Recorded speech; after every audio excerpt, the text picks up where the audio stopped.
welcome back to another episode of the Popcorn Confessional streaming news. And in case this is the first time that you're tuning in, last week we covered all the new horror movies that were coming to streaming and to theaters. With an exception, I made a goof. I forgot about The Exorcist. I think it's probably forgettable. Oh boy, I hope not. So we're recording this before we go to see it this week, but if you're tuning in, the Exorcist review should be up already, so go and take a look at that, and we'll share our thoughts on it. Let's hope that they didn't screw it up like the last trilogy that they messed with. Yeah. Now, before we do begin diving into movies, there's a couple of things that we need you to do.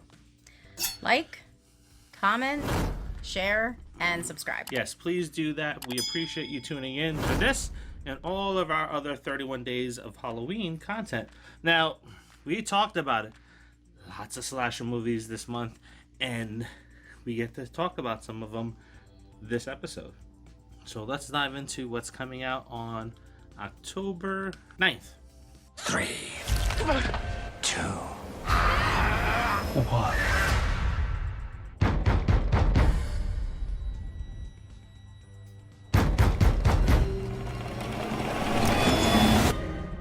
Who is it? Nothing. Oh, dude, it's Pete. All fun and games. Salem teens discover a cursed knife, unleashing a demon that forces them to play gruesome, deadly versions of childhood games where there can be no winners, only survivors. Watching the trailer, I'm thinking about Talk to Me. I don't know if you got that same vibe as well. So I'm thinking Talk to Me and a little bit of Squid Games. For anybody who's watched it, just because of the whole childhood games thing, there was a little bit of that going on in Squid Games. You know, you played as a kid, like Red Rover and Red Light, Green Light, and Simon Says and all that. So, yeah, I kind of got the vibes from both of those. So, I'm interested to see where it goes. This is going to be on Hulu. Trailer looks like it's a mix of a horror-type comedy deal, so I am interested just from seeing the trailer. So hopefully it's not going to be one of those movies where the trailer is better than the entire movie. So it does look like it's promising. Yeah, and it does have some names that you would recognize. Asa Butterfield, Natalia Dyer, who's from Stranger Things, and Annabeth Gish, and she's been around forever. Wow, it's finally about time that somebody from Stranger Things did something. Right? But she's just... Never mind. I don't want to go into any type of... Don't talk mean about her. Nope, she's over. Yep, let's leave it that way. Moving on to Thursday, October 12th. It's time. It's time. The Fall of the House of Usher. The CEO of a corrupt pharmaceutical company faces his questionable past when his children start dying in mysterious and brutal ways. Is there anything that isn't corrupt about a pharmaceutical company? They may say that they're not corrupt. Yeah, I feel like they all are. So, I mean, just from personal, experience, things we've had to deal with. So, I don't know. I feel like they're all corrupt. But This is from Mike Flanagan, which is a little hopeful. And it's based on Edgar Allan Poe. But that's where I get lost. Because we've seen the last two Netflix horror type shows that were out there, and you know what, I don't care what anybody says. The House on Haunted Hill and the second one, they were boring. I did not think they were boring. I thought that they were psychological, and I enjoyed it. Yeah. We stopped watching Bly Manor because this one over here was like, I'm done. So of Bly course, Manor, we all had to be done. Bly Manor was, that was garbage, I think. Okay, well, maybe you're garbage. Notice they didn't do a season 3. So there wasn't a season 3 because there wasn't a season 1 and 2. Haunting on Hill House and Bly Manor were the same characters, different stories, not another season. You seen American Horror Story? They use the same actors in different seasons and different stories. I understand that, but these literally were different stories than they were meant to be. It starts with a house. It was a follow-up for the other one. Let's move on. I don't want to watch this month because there's plenty of other stuff that's coming out, and there are better TV shows that are releasing this month. Okay, maybe I'll watch it. I don't know. I watch lots of things without you, so it is what it is. Mike Flanagan, I like him. Of course, he brings in his wife. He always does, Katie Siegel. And it also has Carla Giuglino, Zach Gilford, Willa Fitzgerald, Henry Thomas, and Mark Hamill. So, I mean, not a small cast by any means. I mean, lots of names that you will recognize. Just has to not be boring. Anyway, moving on to the coolest day of the month. Next to Halloween, that is Friday the 13th. And now we're going to talk about a cool TV show that is coming to Shudder. Everyone has a price to pay. Sacrifice must be made. Creepshow, Season 4 premiere on Shudder. An anthology horror series based on the 1982 movie features vignettes that explore terror, murder, the supernatural, and the unexplainable. This season has 12 episodes. It has a cool one, Parent Death Trap. I find that very interesting, and I want to kind of see that. And it's accompanied by To Grandmother's House We Go. I like that. And then episode 6 is actually George Romero in 3D, where a struggling bookstore owner comes across some unpublished works by George Romero. And it's in a comic book form, and things start to happen. Directors are David Bruckner, Greg Nicotero, and Tom Savini. Yeah, it's also got Ethan Embry, Michael Rooker, James Remar, just to name a few people that are in it. And you know what? This is something that's been on our list to watch since it debuted, and we just never made time to watch it. And the reason being is because we wanted to watch it as an entire family. I think we only got like 2 episodes into the first season. No, we watched season 1 and we were starting season 2, and then we just never got back to it. Whether it was season 1 or season 2, the trailer looks like it is packed with horror goodness. It's got some comedy thrown in there.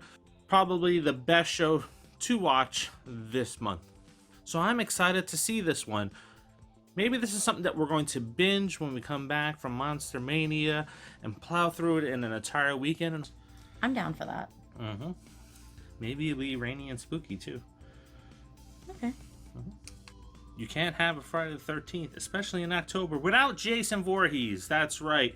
So if you are not aware of Never Hike Alone, the fan film brought to you by Vincent Desani by Womp Films, then you want to go and check that one out, because part 2 of that is coming out. And here's some words from Vincent himself about the film.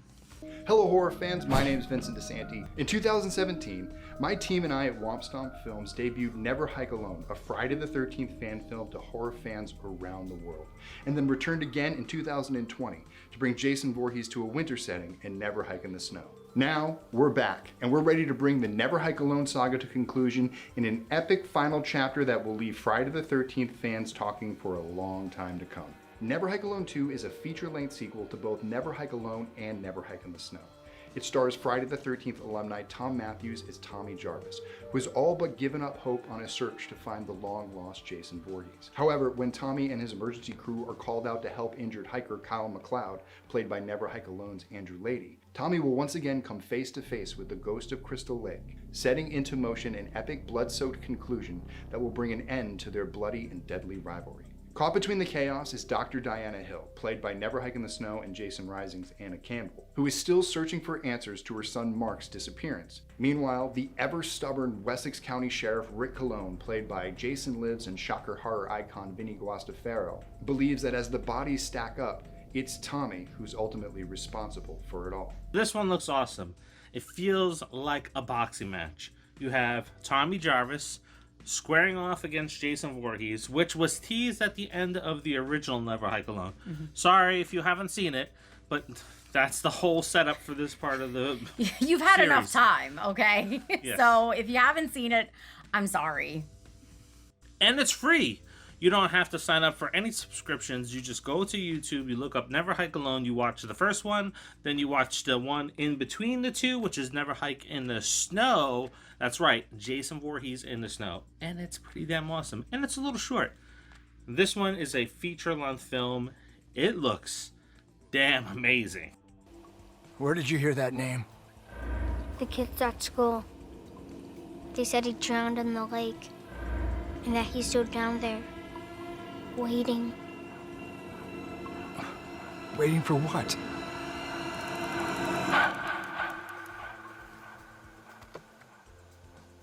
To pull me down with him. I'm excited to see this one. Yeah, I mean, I'm definitely excited to see this one because I loved the first one and I also loved Never Hike in the Snow. So, I mean, we've been anticipating this. So I can't wait to watch it. And we'll be watching it from a hotel room. Since it's on YouTube, at least that works out. Yep, and you'll probably get a review from the hotel room. Probably. Now, if you are looking for all Friday the 13th things that are new to you, also check out Vengeance Bloodlines 1 and 2, which is also free on YouTube. And it is the Jarvis family versus the Voorhees family. That's pretty cool, too. So you want to go check that out this Friday the 13th if you're a big Jason's fan. And if you've always wanted to watch Friday the 13th with your kids but found that it was just a little bit too gory, you can watch the first Never Hike Alone with your family. It's not gory. It's suspenseful. It's different from all of the other films, and it's better than a few of the films that are theatrically released. Oh, absolutely. I would definitely, as far as fan films go, it's probably one of, if not the best that we've seen. And I would highly recommend it. Definitely can watch it with the family. Obviously, we can't tell you if the second one is family friendly because we have not seen it. I'm guessing there's going to be more blood in this one. But the first one, we've watched it with our kids, and our kids don't particularly like blood, and they were okay with it. So, next up on Netflix, The Conference. A team-building conference for municipal employees turns into a nightmare when accusations of corruption begin to circulate and plague the work environment. At the same time, a mysterious figure begins murdering the participants. This teaser was very short, which sometimes makes me nervous when Netflix kind of doesn't release full trailers. Yeah, I feel like they don't want you to see too much because they're afraid you won't tune in. It looks like it's a slasher film from the Pinocchio type mask that's in this film. Yeah. That's what has my attention drawn to it. It's like, oh, mask looks okay. Looks like it may be a little bit goofy to try to move around and try to kill people in. But again, the teaser is really short. It's a foreign film, so there is subtitles to it. So, I don't know. I'm on the fence with this one. I am too. As everyone has heard in the past, I'm not a huge subtitle fan. I have to kind of be in the mood or be like, all right, I know I can get through a subtitle tonight. But when they only show, I mean, what was it, like 50 seconds or something like that? Like, it was a really short trailer. And they're calling this the full trailer. I mean, to me, it's a teaser. They're calling this a full trailer. So that really makes me nervous, especially when it's Netflix. Netflix is huge.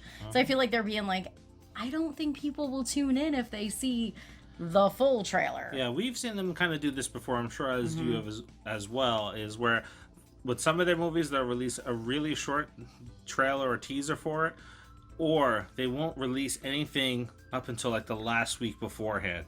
And then that's like, oh, okay, well, you paid money for this and now you're not proud of it and you're just kind of trying to hide it. Yeah. I don't know. We might just tune in to see a little bit of it and see what happens. But, I don't really have any expectations. No, not on this one. Also on Hulu, Huluween, as they're calling it, they're coming out strong the second week, and that is another Goosebumps series starring Jason Long. It's time for them to learn the truth. Come with me. After accidentally releasing supernatural forces, 5 teenagers must find a way to work together and recapture them while discovering their parents' secret from their teenage years. Sounds a little like Freddy Krueger. Yes. We start off with Say Cheese and Die, which if you're a Goosebumps fan, you instantly pick up on the trailer. We end with Welcome to Horrorland, and in between, we have The Night of the Dummy 1 and 2, and The Haunted Mask. Yeah. So we're getting a retelling of some shows that we've already seen, and when it originally came out, I think we were 17, 18, or 19 when the original show was running, but we would catch shows when they were on. In fact, when our kids came around several years later, then we end up buying a lot of the Goosebumps movies and watching it with them. Yeah, on VHS for you young people out there. No, on DVD. We did have some VHS though for the boys. Scream King Justin Long is in this. He looks to be the main antagonist for the entire show. Yeah. It looks like it's got potential. Probably out of the TV shows, this is number 2 on the list. Yeah, he plays the new English teacher in town, and let me tell you, he looks the part. Mm-hmm. I feel like maybe he should have been an English teacher. Then we have one of the films that we have no idea where it's going. It's not listed for theaters, at least not in anything local for us. So I'm assuming that it is coming to streaming, and that is Dear David.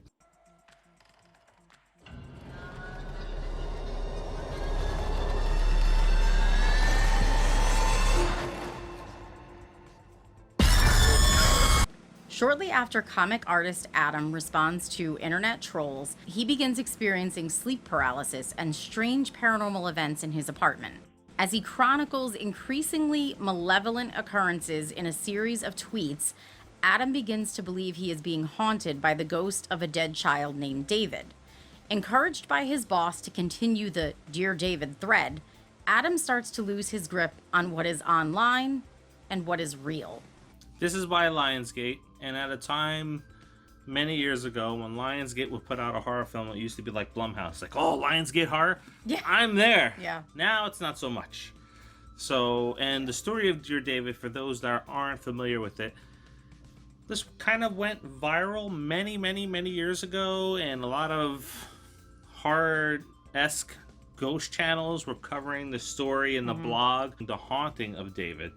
And there was video clips of his cats and how they were reacting around his house. And then all of a sudden you see, as the story unfolded in his video vlogs, you got to eventually see David. And he had a little indented head, which he was a little creepy. But I never kind of believed that story was real. And it looks like this may have been the end game, or the end goal for this the whole entire time, is to tell a story, get people's interest peaked on YouTube, and then bring it to the big screen or streaming. Yeah, so essentially it comes from the person that it started with, was the guy that is researching it, works for BuzzFeed. Many of you may know what that is. And he is getting trolled, right, on like his Twitter page. He has like a Dear David Twitter that he, like a handle that he runs, and he's getting trolled, you know, as people do.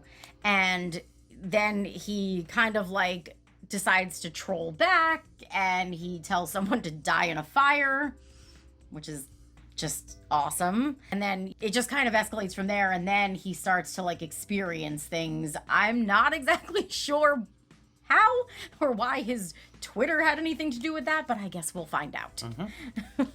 I want to see it. It doesn't look like it's a great supernatural film that's going to scare you or maybe give you a little creeps. It looks okay in the trailer. I'm hoping that we can come across it. I would like to watch it and possibly review it. Yeah, I have no idea, unless like BuzzFeed is gonna post it. I have no idea. Now remember, if we couldn't find something on this list by the time of its release, go and check that JustWatch app. It'll tell you where something is. Some films that I typed in, they're on Microsoft and some other streaming platform I never heard of. So yeah, use JustWatch. It'll tell you where everything is located at. Anyway, let's move on to Dark Harvest. Teens confront a legendary supernatural specter that emerges from the cornfields of a small Midwestern town every fall. This is from MGM. It's from the director of Hard Candy, 30 Days a Night, and Twilight Eclipse, David Slade. So we'll just go with Hard Candy and 30 Days of Night. Yes. He's got 2 out of the 3 right. So I'm interested in it just because I know his background when it comes to bringing films to the screen. So it looks interesting. Trailer didn't show a whole lot. I mean, that's not necessarily a bad thing. I don't want to see the whole movie in a trailer. But it was also not a really long trailer. So, I mean, I'll give it a shot. I'll see what it's all about. It's real. You saw it? Did you kill it? Then let's go kill it. it's teens getting killed. It's nothing better than that. Yeah, they can be really annoying sometimes. The elderly. The story is told through a patchwork family that has to deal with an increasingly strange grandpa after the suicide of grandma. This looks like it's a slow burn with a really good ending, but I don't really feel like watching a slow burn subtitled film. They don't show a whole lot in the trailer, except that there's like a really bad heat wave and grandma jumps off a balcony. And then grandpa just keeps insisting that grandma's coming back. So that's a problem. In the trailer, like I would be expecting in the movie, it just seems to be that there's some tension that's mounting as we go along. You can kind of feel that in the trailer. But again, it looks like it's a slow burn. There's a lot that's coming out this week. Yeah. So I would want to watch this compared to like last week's list when there was a couple movies like, no, I don't really want to watch 2 or 3 of these films. Every film on this list kind of interests me, but this probably would be at the bottom. Yeah, I think it's at the bottom. Because there's a lot coming out on Friday the 13th. That's like the biggest day. I mean, obviously, I get it. Friday the 13th, it's in October. It's perfect, right? But there's a lot. There's something for everybody. This next one, which is part 3 in the trilogy, this is getting a limited release, so it may not be available on streaming, so check your local theaters to see if it's there. It is 15 cameras, and if you haven't guessed it, the first 2 was 13 cameras and 14 cameras.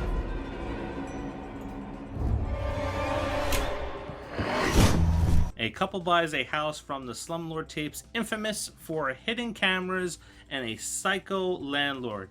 It's not as safe as they tell themselves, though. We watched 13 cameras. Guy is creepy as fuck. Yeah, he's like dirty, greasy, like the little bit of hair he has, he combs over, and he's like sweaty all the time with the, you know, the pedophile glasses that I call them. If you ever had anxiety or nightmares about somebody watching you from abroad through this cameras... is the guy that you were picturing. Yes. Like, completely.